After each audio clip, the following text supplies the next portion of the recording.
So we've reached the trilogy, the third part in this series of values. Values in terms of John Demartini's values determination exercise.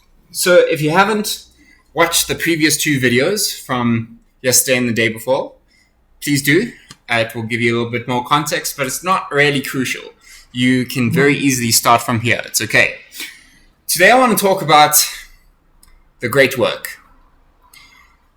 And it goes back to John Demartini, because with all of the work that he's done so far, all the books, all the lives of thousands of lives that he's changed all over the world, in every single talk or presentation or video, you'll catch glimpses of him talking about his great work, which is a big numbered volume of books that he's written that I'm assuming he will only, or his estate will only release after he passes on. And that's very profound, because he's a very intelligent man and he's done a lot for humanity. And you're telling me that he still is keeping the gems secret. That's his great work. So, what is your great work? What is your legacy? What is the thing that you want to leave behind? Some people, they know that answer. For others, they don't. Or rather, let me say, they've created a construct in their mind that said you can't have the thing that you want. So let's open up that construct. Let's start breaking that construct down. Let me ask you a question. If you were to die, what would you regret not doing on this earth? There's your answer. For some people, it's one major thing. For some people, it could be many. For some people, if you are lucky enough to achieve and create and bring into the world that thing, it always goes to the next. There's always something. But you need to do that one great work and bring it to fruition before that next thing can come, if a next thing is supposed to come. Sometimes your great work is just, sometimes it's just one thing that you can work on infinitum until you pass on. So, my great work is, I've always been very curious about spirituality and consciousness. My journey started 4 years ago properly with mysticism and channeling. But throughout my life, I've always had questions about stuff that religious practitioners just couldn't give me the answer to. And as soon as I went to the spiritual side of things, as soon as I started learning the occult side of things or the hidden knowledge side of things, everything just fell into place and started making so much more sense to me. I always I wondered why in this journey of being an entrepreneur over the past 6 years, why is it that of all the rich people that I've met, why is it that the richest are the most spiritual? Because, well, the ones that made the most amount of money or had the most amount of influence, why were they such spiritual individuals? Why were those individuals continuously just hinting? It's very interesting how they talked. Because when it comes to consciousness, in this style or in this approach that I've come to understand, some people just aren't ready. And that's okay, because that applies to literally everything in life. You can't be a master at anything if you've never been a novice. Some people don't want to go down that road. For other people, it's safe to be in a foundation, and that foundation keeps them cool. And that's okay. You do you at the end of the day. At the end of the day, I also need to do me. So one skill that I'm also very proud of is that I'm tenacious. And that tenacity has manifested itself in terms of, through being able to find and track down hard to find things. And that is so applicable in the cult world, where stuff is hidden. So fortunately, we do have the internet, and fortunately, books are coming into the fore. But even still, those books, you do need to do a little digging to find those books online.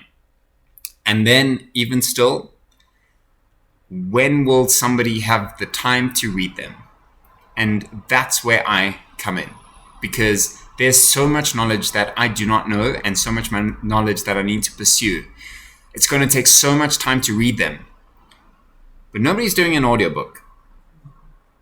So while I'm reading, I'm going to be reading out loud via microphone and recording this and putting this knowledge onto that channel, because it's not out there. And for the people who are in this kind of work, who do need that kind of content, my channel is a vehicle for that. And for people who need to find this kind of work, who are looking for it like I was looking for it, my channel will hopefully be that safe space to be able to discover it. And the YouTube algorithm, or any algorithm, is awesome. So that's another thing that you need to think about, folks. What is your algorithm showing you? Because when you know what you want in life, then you can guide the algorithm to bring it to you. If the algorithm is just showing you run-of-the-mill basic stuff, then you really need to look inward into yourself and say, why is it that my algorithm is a reflection of me? When you start doing the self-development journey and process, you can say to the algorithm, stop showing me these channels, show me this instead. Your algorithm is a reflection of you. It's also bigger than you, and it can expose you to the right people that you need right now. So how does your algorithm look? I went off tangent there, but it's a good lesson. So moving forward, my channel is going to be different, obviously. I've realized that, yes, there's so much that I do not know and so much that I need to learn. So why not just document and put it out there for everybody else who needs it? AI is a phenomenal tool in this search to create a history of human history. If I were to put my great work, if I were to put it as a mission statement, I'd say it's to elevate the consciousness of humanity. So my channel is going to become very spiritual as we move forward. We're going to continue with the topic of business. As profits start coming in from my own side gigs, divorced from the spirituality side of things and the cult side of things, I'm going to be talking more about trading, because that is my skill. That's the thing that resonates with me. That's the thing that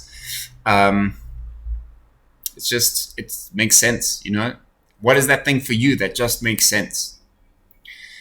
And then finally, I'll probably talk about maybe the occasional music or pop culture, or, you know, just like surface level thing, because it's still my passion. At the end of the day, it's still my values, and I need to be authentic to my values. So get ready for a rock and roll ride with this channel. If you're somebody that I know who's watching this, just know that the kind of content that I'm putting out is for the people who have my kind of understanding and context of the world, and who either want more knowledge or want more similar knowledge, or for the people who were like me 4 years ago, who knew this kind of knowledge was out there and was trying to find it. That's what this channel and that's what this content stuff is for. And if I lose people along the way, if you're somebody that I know, then protect yourself. It's okay to be rooted in a foundation. You don't need to be rooted in mine. Just root yourself in some foundation that's good and positive and brings light to the world. And let's see what the future has in store. It's okay it's okay at the end of the day. If you don't gel with my content, that's okay. If you're somebody that I know, because I'm not making this for you. I'm making it for my people. Okay. Cool. At the end of the day, friend, unknown or unknown, whoever you may be, I sincerely hope that when you ask yourself that question, if I were to die, what would I regret not doing on this earth? I sincerely hope that you move towards doing that thing. Because who knows when we're going to die? We don't have choice in that matter. So why not live what the soul is calling you to live? Ciao for now.